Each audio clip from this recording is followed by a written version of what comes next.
Faire des démarches mathématiques, c'est souvent un enjeu, particulièrement chez nos garçons, chez nos élèves qui sont un peu rigides et chez les élèves qui sont doués en maths.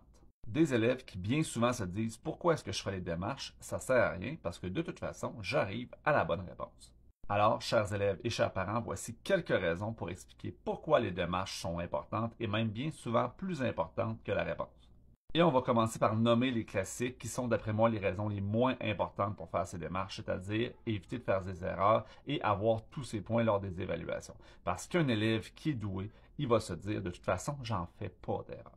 Là où ça devient particulièrement important, c'est de pouvoir se vérifier et de suivre son propre raisonnement, de pouvoir revenir sur ce qu'on a fait pour trouver des possibles erreurs qu'on va avoir fait. Parce qu'au cours du parcours scolaire, bien entendu, les démarches, les questions vont se complexifier. Donc, un jeune qui va avoir de la facilité au primaire, début secondaire, bien, rendu en troisième, quatrième secondaire, les démarches vont tellement être rendues complexes et longues que s'il ne fait aucune démarche, il ne va plus se retrouver. Et c'est là que c'est important d'apprendre tôt et de prendre l'habitude de laisser des traces de nos démarches rapidement. Pourquoi? Parce que plus on attend, plus c'est difficile de développer cette compétence-là.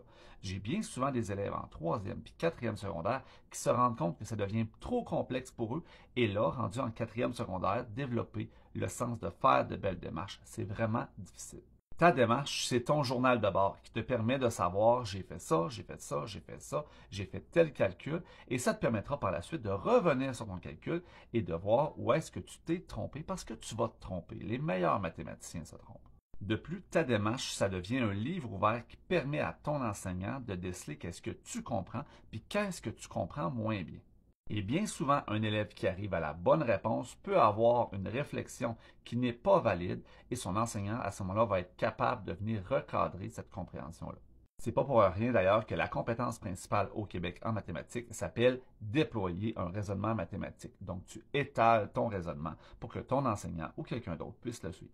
Pour tous les jeunes qui ont de la facilité en mathématiques et qui ne voient pas l'intérêt de faire des belles démarches, ben c'est justement là que c'est le plus important parce que les mathématiques, c'est un travail d'équipe. Bien souvent, lorsqu'on travaille dans un métier où les mathématiques sont impliquées, ben, il faut être capable de communiquer ce qu'on fait à nos collègues parce qu'on veut pouvoir travailler ensemble, travailler en équipe, se séparer les tâches, etc. Et si on laisse aucune démarche, ben, c'est impossible de collaborer.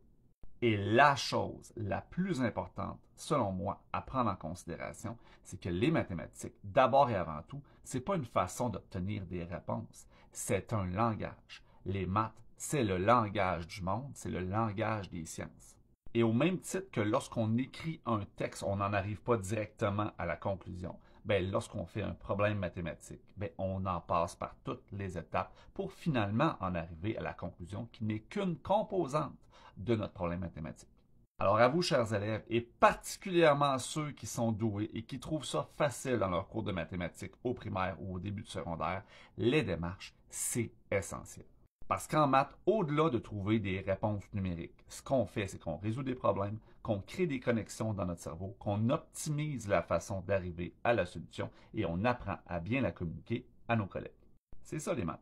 Alors, si tu as des questions sur les mathématiques du secondaire ou même du primaire, n'hésite pas à me laisser ça en commentaire et surtout, n'oublie pas de t'abonner.